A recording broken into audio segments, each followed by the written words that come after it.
او د رب معنی څه ده؟ د رب معنی ده پالونکی، پرورش کوونکی. الله رب العالمین دی.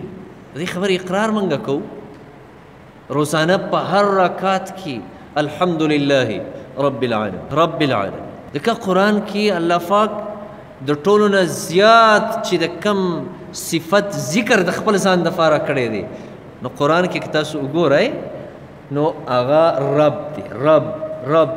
کله چې تاسو د قرآن تلاوت کوئ نو تلاوت لږ غور سره کوئ، غور سره، سوچ سره. ځکه بې سوچه تلاوت دا د انسان په اړه باندې اثر نه کوي. خو الف با تا سا جیم او یا پورې بس لکه غور سره. الله قرآن کې فرمایلی افلا یتدبرون القرآن، دا خلق قرآن کې تدبر ولې نه کوي، سوچ ور پکې ولې نه کوي. ابن قیم رحمت الله علیه فرمایي انزل الله الكتاب للتدبر وهم جعلوه للتلاوه. الله قرآن د تدبر او د سوچ لپاره نازل کړی و، خلقو ترې څه واخیست؟ صرف تلاوت، صرف تلاوت. د قرآن د راتلو مقصد تلاوت نه دی. قرآن یو ژوند راوړی دی چې هغه ژوند د مسلمان دی. قرآن د مسلمان له یو نظام راوړی، یو قانون یې راوړی دی. دا تلاوت خو صرف د هغې دپاره یو ذریعه ده. بس انګریزي چې خلک زده کوي نو لومبی ماشوم ته اے بي سي او ډي او دغه پورې زده کړي، دا دې لپاره چې وروسته انګریزي دته اسانه. عربي چې زده کوي نو لومبی ورته حروف تهجي وښیي، الف با تا سا جیم. داسې د نورو ژبو چې کوم الفاظ. تلاوت د قرآن د مقصد دپاره صرف یو ذریعه ده بس، او اجر یې شته دی. و مقصد یې تلاوت نه دی، مقصد یې تدبر دی او یو قانون دی. نو ځکه کله چې تلاوت کوئ نو تاسو یو ځلې تلاوت صرف دې دپاره شروع کړئ د الحمدلله چې زبب کې دا د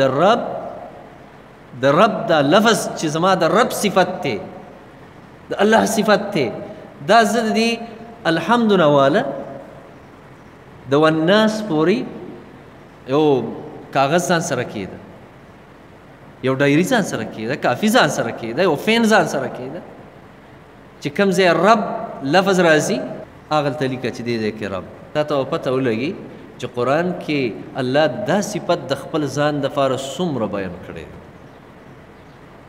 او دا ډېر خوږ صفت دی د الله رب. الله په ذات باندې یقین تاسو ته هغه دا دی چې زما پالونکی الله دی، الله نه سوا، الله نه سوا زما بل پالونکی شته نه. د نورو اربابو نه انکار، د ټولو اربابو نه انکار. یوسف علیه السلام سوره یوسف کې چې کله خپل د جیل ملګرو ته دعوت یې ورکو نو هغو ته د الله په باره کې د رب دعوت ورکړه، د رب. او د هغوی سوچ یې د نورو اربابو نه راړو. نو څه ورته وفرمیل؟ ارباب متفرقون خیر ام الله الواحد القهار.